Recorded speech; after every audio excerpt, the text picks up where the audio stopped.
Hi, I'm Michelle Batten, and I'm married to Doug Batten. I have 3 children, Caleb, Elise, and Alec, who have grown up here, and we have been at Hill City since it was a church plant. We serve in the kids ministry in the elementary program, and we are missing our kids from there. I'm eager to tell you about my story and about Orphan Sunday and Stand Sunday. So I grew up in a Christian home with foster siblings. I had some who were just there at night. That's probably the kid I remember who I learned the word kleptomaniac from when she stole my brother's Hot Wheel car. I had some kids who stayed with us for 6 years on and off, and then there was another foster sister who grew up and her children called my mom and dad grandma and grandpa. So a whole variety of foster kids, but most importantly was my sister, Lisa, who arrived at 11 months of age. Lisa had experienced neglect and most likely other types of abuse by the time she arrived, and she had invisible scars that no one saw. So our teenage years were pretty crazy. She was really close in age to me, and so we were both teenagers at the same time. Polaroids passed around the church. Grand theft and sexualized behaviors all were a piece of teenagers. Her invisible scars from early on played out in really big behaviors, but no one knew. My parents had been told a Christian home and loving family and a good education would be enough to heal those places, but traditional parenting didn't seem to work. So fast forward to about 8 years ago, I was sitting in The Pursuit, the church that planted Hill City, and I looked around and saw the pastor who was standing on stage, and I went, oh no. God whispered to my heart before really it had become public. I thought, oh my gosh, they're going to adopt. And I thought, no, I don't want this at our own church. I don't want the pain that my family experienced, and I didn't want the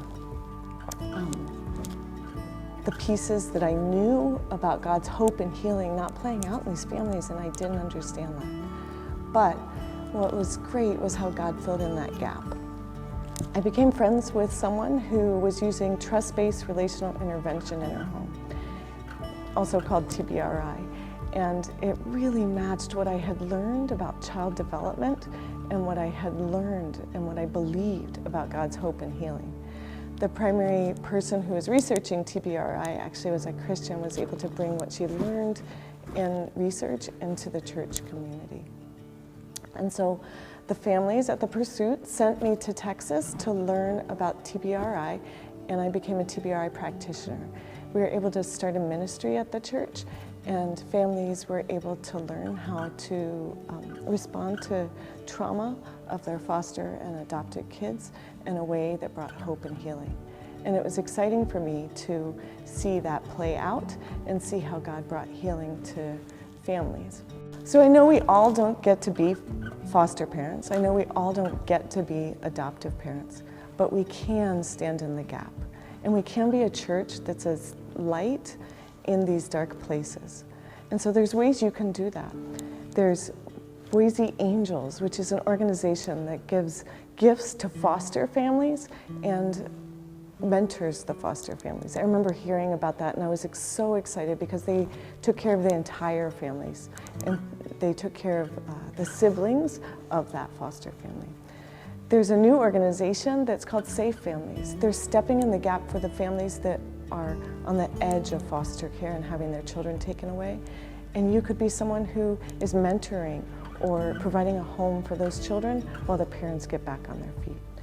Or there's needs like gift cards to Walmart or gift cards to other places, because when a family gets a 2-year-old in their home in the middle of the night, that child comes with almost nothing. Imagine the next morning having to diaper and feed and clothe a child who arrived in scraps of clothes sometimes. So if you're interested in any of this, I would love to invite you tonight to come to a Zoom meeting. You can find out more details on the events page. I would love to just help you figure out, where is it that God's calling you? What do you want to do? There's lots of ways you can step in the gap, and I hope that we're able to build up a community who's able to do that for children in the Boise area.